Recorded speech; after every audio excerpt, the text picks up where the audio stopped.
When we talk about our everyday life, how can we make sentences? เวลาที่เราพูดถึงปัจจุบันแล้วก็นิสัยที่เราชอบทำบ่อยๆนะคะกิจวัตรประจำวันเนี่ยเราจะพูดยังไง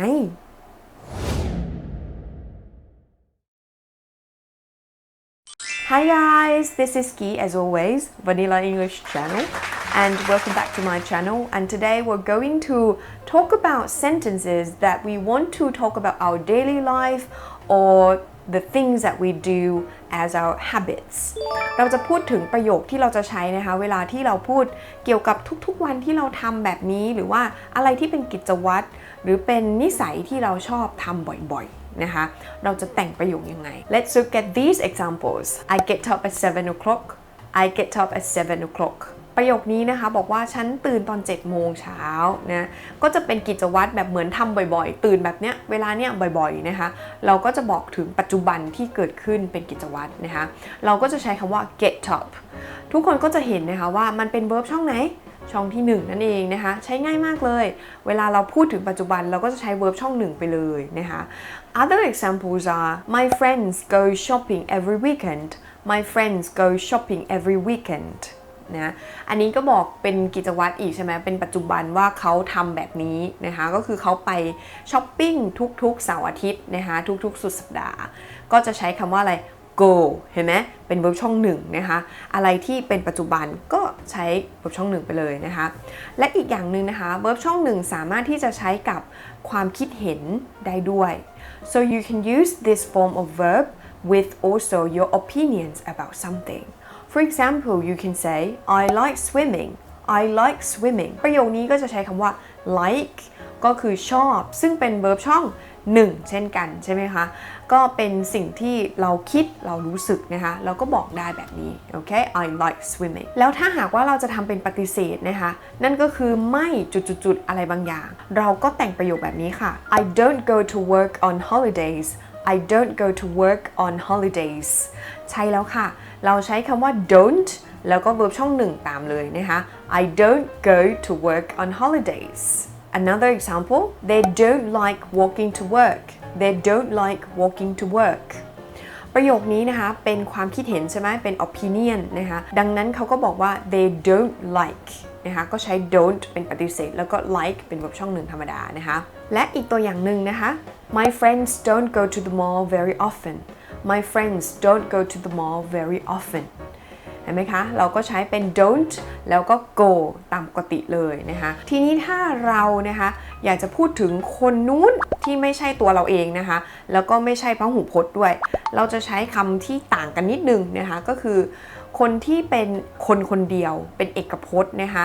คนเดียวนั้นน่ะเป็น he เป็น she อะไรแบบนี้นะคะหรือเป็น it ก็ได้นะคะเราก็จะเปลี่ยนนิดเดียวนะยังคงใช้ verb ช่องที่1อยู่นะคะแต่ว่าเราจะทำอะไร Look at the example this one Sarah goes to school by bus Sarah goes to school by bus เห็นไหมคะประโยคนี้นะคะคำว่า go เนี่ยเปลี่ยนจากตอนแรกเป็น go เฉยๆใช่ปะเราก็เติม es เข้าไปนะคะเพราะว่าเรากำลังจะพูดถึงคนเดียวนะคะแล้วก็เกิดในปัจจุบันและกิจวัตรเราก็พูดเป็น verb ช่อง1เติม es หรือว่า s ลงไปนั่นเอง Sarah goes to school by bus Another example He plays tennis He plays tennis สังเกตไหมคะคำว่า play นะคะแทนที่จะเป็น play ธรรมดาปกติเราก็จะใส่ s ลงไปนะคะ He plays tennis ใช่ถ้าเป็นบุคคลเดียวเอกพจน์แล้วก็คนนู้นนะคะไม่ใช่ตัวเรานะ Another example Her son studies science Her son studies science ใช่ค่ะประโยคนี้ก็เหมือนกันนะคะเป็นคนเดียวใช่ไหมเป็นผู้ชายเป็นเด็กผู้ชายคนนั้นนะคะเราก็จะบอกว่า studies เห็นไหมคะเติมเสียง s เข้าไปนะคะแล้วก็นอกนั้นพูดเหมือนเดิมเลยโอเคทีนี้ถ้าเราจะทำเป็นปฏิเสธสำหรับคนที่เป็นบุคคลคนเดียวแบบเนี้ยนะคะ he she it เราจะพูดยังไงถ้าเราต้องการพูดปัจจุบันแล้วก็กิจวัตรใช่ไหมเราก็แต่งประโยคแบบนี้เลยค่ะ Sarah doesn't get up early Sarah doesn't get up early เห็นไหมคะกี่ใช้คำว่า doesn't แล้วก็ get up ตามปกตินะคะ doesn't แทนที่จะใช้คำว่า don't ใช่ไหมตอนแรกเราใช้คำว่า don't แต่ตอนนี้ถ้าเป็นบุคคลคนเดียวที่ไม่ใช่ตัวเรานะคะเราจะพูดเกี่ยวกับเขาเนี่ยเราจะต้องใช้ Sarah doesn't get up early or he doesn't like spicy food he doesn't like spicy food ค่ะ doesn't นะคะแล้วก็ like เป็น verb ช่องหนึ่งธรรมดาแล้วก็นอกนั้นเหมือนเดิม her son doesn't eat cereal her son doesn't eat cereal เห็นไหมคะกี่ใช้ doesn't แล้วก็ eat เอาล่ะทีนี้ถ้าเราอยากจะตั้งคำถามบ้างเราจะตั้งคำถามยังไง so now how can we make questions about our daily life สำหรับคำที่เป็น I you we they นะคะพหูพจน์แล้วก็ตัวเราเนี่ยหรือว่าคุณนะคะเราจะใช้คำว่า do you โอเคซึ่งอะไรเอ่ยเราก็ถามไปเลยนะคะ do you like swimming do you like swimming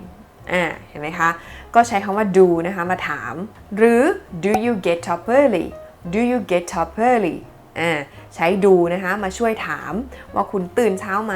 โอเค or another example do they go fishing often do they go fishing often เห็นไหมคะก็คือไปตกปลาบ่อยๆหรือเปล่าถามถึงพวกเขาใช่ไหมคะเป็นพหูพจน์เราก็ใช้ do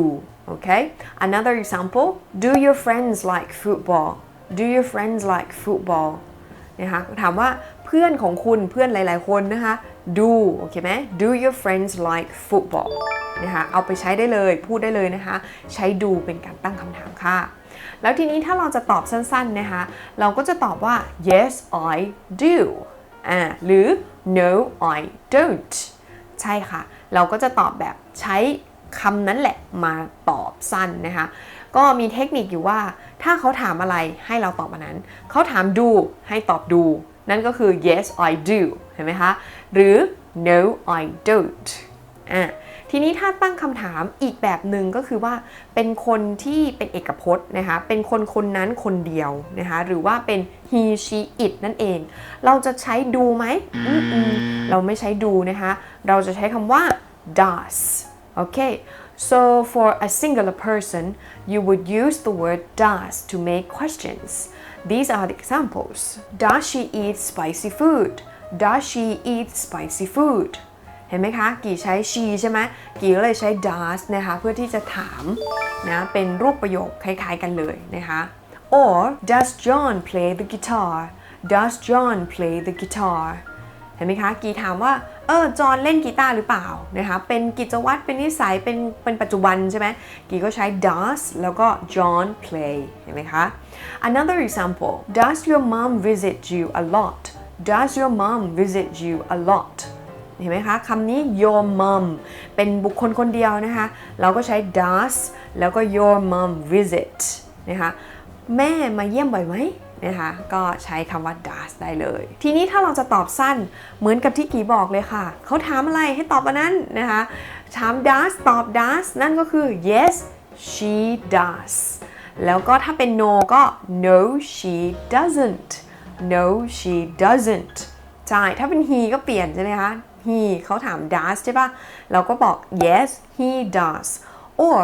no he doesn't So everything that I have talked about in this episode is actually called present simple tense ที่จริงที่กี่พูดไปทั้งหมดนะคะก็คือเป็น present simple tense นั่นเองนะคะเป็น tense ที่พูดเกี่ยวกับปัจจุบันแล้วก็เป็น tense ที่พูดเกี่ยวกับกิจวัตรที่เราทำหรือสิ่งที่เราชอบหรือว่าความคิดเห็นของเรานะคะเราก็จะใช้ verb ช่องหนึ่งนั่นเองนะถ้าอยากจะทบทวนก็กลับไปดูอีกได้นะคะ present simple tense นั่นเองค่ะ That's it for this episode guys Thanks for watching I will see you again next time Bye for now